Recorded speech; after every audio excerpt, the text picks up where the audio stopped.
Am I the a-hole for telling my wife she needs to find another job? Me 26 male and my wife 24 female have been married for 4 years. During those 4 years, she had the same job which requires her to be away Friday to Sunday. So she leaves early on Friday and returns about 4 to 5 p.m. on Sunday. Occasionally, it would be leaving on Saturday and returning Sunday. She also has to work some of the school/public holidays. I work full-time and get just a bit above minimum wage and tips. So our bills are split 60 her to 40 me. While I find myself struggling with money and having to borrow from the joint bank account, my wife never have this problem. I know she is getting paid more than I do as she works for a high-profile client, but I'm not sure by how much more.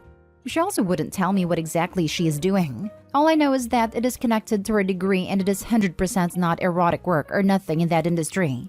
The reason why she won't tell me is because she signed a contract, and it is highly confidential, so she is not allowed to go into details.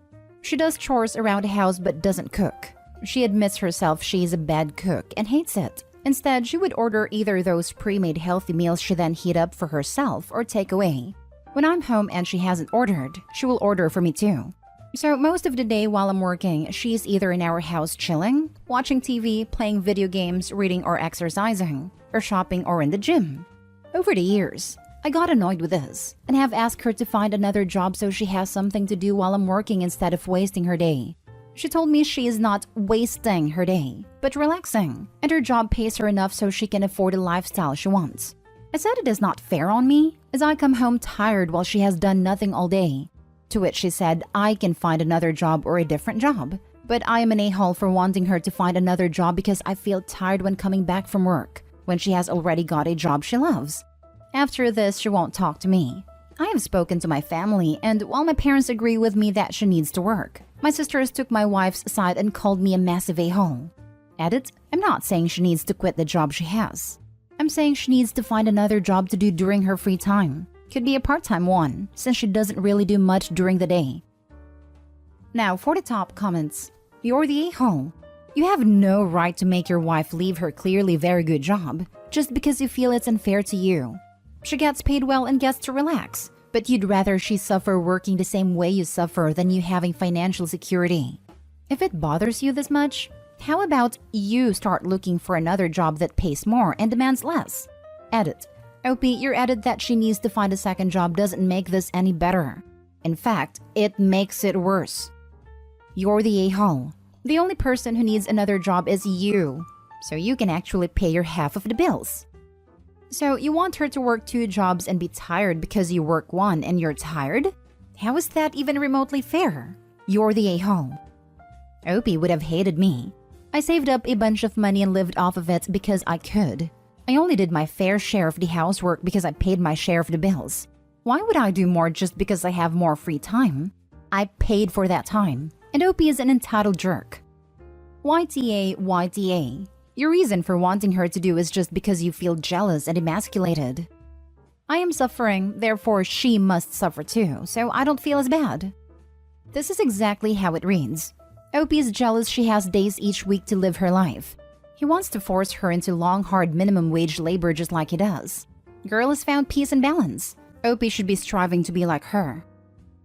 Next story is titled, Am I the a-hole for urging my husband to go to work despite him having an upset stomach? My husband is your typical man flu guy who wants to be babied if he gets a small sniffle. Love him to death and he is truly a fantastic person all the way around. But it's like a war zone in my house whenever he feels even remotely ill. Like even a small headache he starts going off. Last night he ate a bunch of ice cream. He is lactose sensitive. And due to this he is feeling it today. He has an upset stomach and immediately started whining the second he woke up.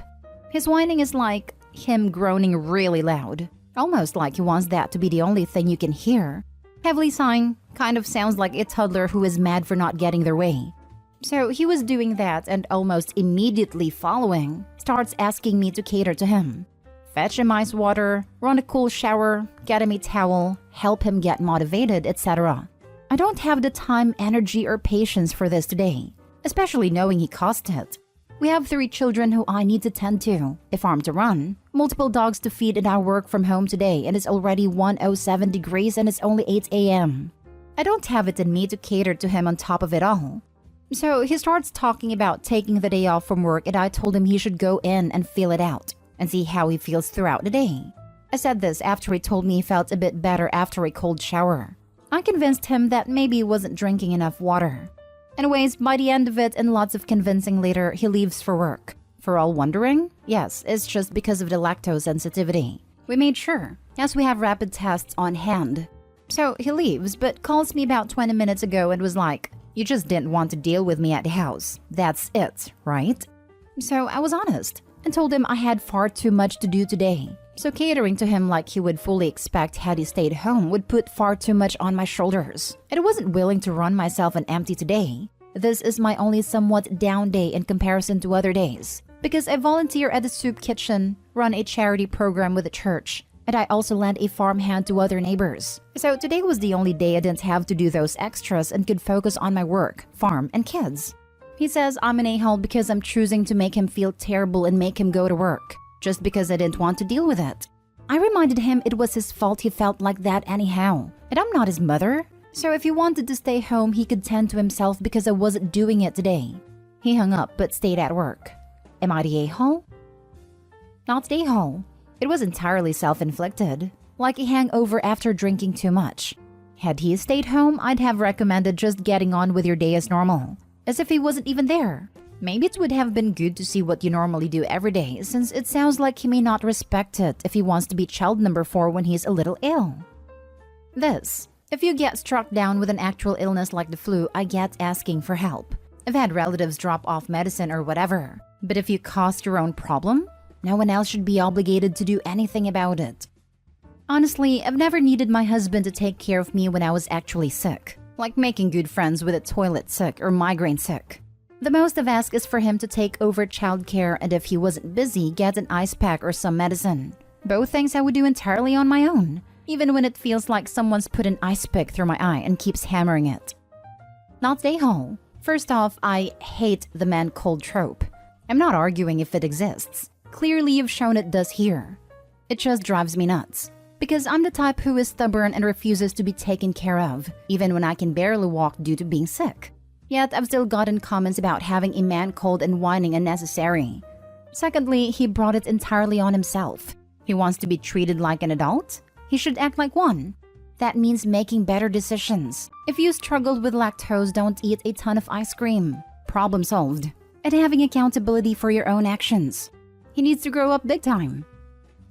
Next story. Am I the a-hole for not wanting my husband's other child in my house? My husband cheated on me while I was pregnant and had a baby with another woman. I found out after the other child was born. I've never been okay with this. It's exactly the kind of trash I tried so hard to have not be part of my life.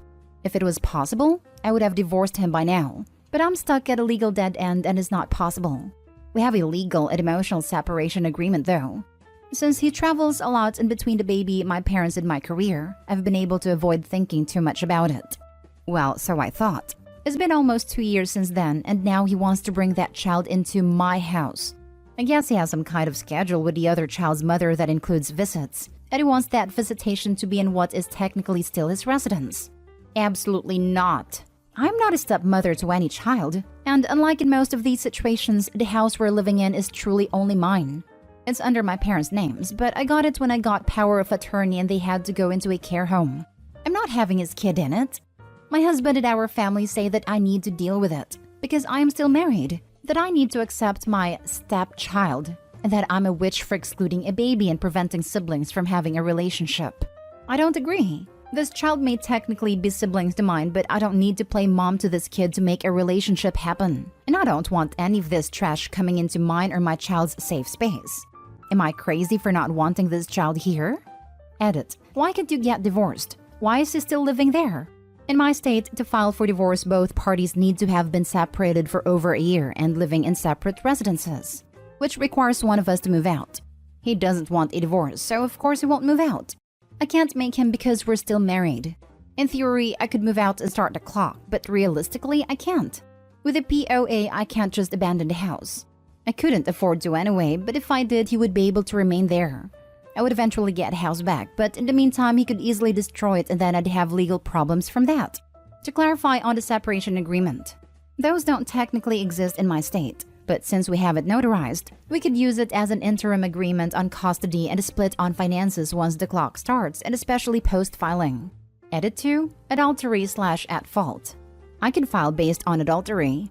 I don't really want to go that route because it would turn the entire situation very hostile very quickly.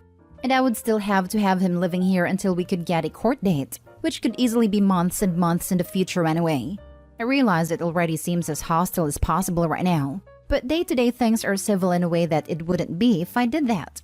I'm also not confident that it wouldn't look bad because I would have waited 2 years after knowing about it to do anything. Now for the top comments. Not the a-hole. This may not be a popular opinion since most on here say you have to be a perfect step-parent and accept all situations. But you are not at all the a-hole.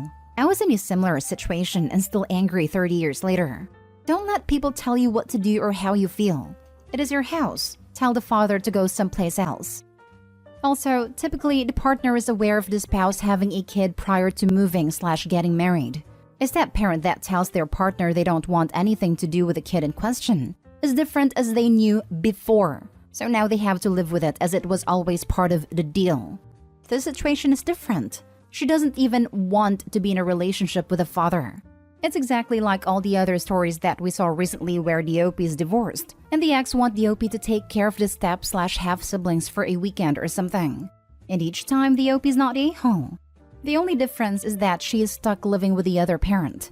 And the other parent is using legal loopholes to stay there and stay married, twisting OP's hand as it is. Get a lawyer. A good one. He will bring this other child. You need a lawyer to evict him. A lot of people who share a residence go through divorce. It shouldn't be this hard without another way out. Get a lawyer and file for divorce and evict him. Now for the last story. Am I the a-hole for teaching my children Spanish without asking my husband to be permission? I've been seeing Mike, 40, for 3 years now, and we are planning on getting married soon and have moved in together a few weeks ago. Mike has 2 children with his first wife who apparently left them when the kids were little. His children are Katie, female 12, and Sab, male 11. Katie and Sab's mom was from Nicaragua who moved to the US where she met Mike. I don't know why, but the children were never taught Spanish, only English. I met Mike in the UK where I live, although I am originally from Spain. In school, they learned bits of French, but no Spanish. Here's the thing. Katie came over to me and asked me if I could teach them some Spanish, and I said absolutely. And we asked if Sab wanted to join us and he was up for it. I was excited. It means that the kids could learn their mother's language, possibly try and get in touch with their maternal side of the family when they're older. They don't have contact with them now, and Mike said they all live in Nicaragua, and they could potentially form a stronger bond with my parents. Their future step-grandparents as my parents speak poor English. We typically have a clear understanding of who handles what with kids. We've had plenty of discussions of what my role is and what he doesn't want me to do, etc. But frankly, I didn't think something as simple as teaching them language needed a discussion. It was just a fun activity we did. Simple things like pointing at things and telling them words or asking them. Teaching them sentences. We've only been doing it a short while, so it's basic stuff. I thought I'd mentioned it to Mike, but either I forgot or he hadn't listened, but he swears he didn't know. One day he heard me correcting Katie's conjugation and he got really angry. He asked me what I was doing. Before I had a chance of saying anything, very excited Katie chimed in saying that she's learning Spanish and asking if he wants to learn it with her. Mike said no and sent her to her room. He argued with me that I had no right to teach them Spanish and I should have consulted him first. I told him I didn't think it would be much of a problem as the chance of them having it in school was 50-50 anyway, and they asked me to help them. He told me I overstepped the boundaries. He explicitly forbade me from speaking to kids in Spanish.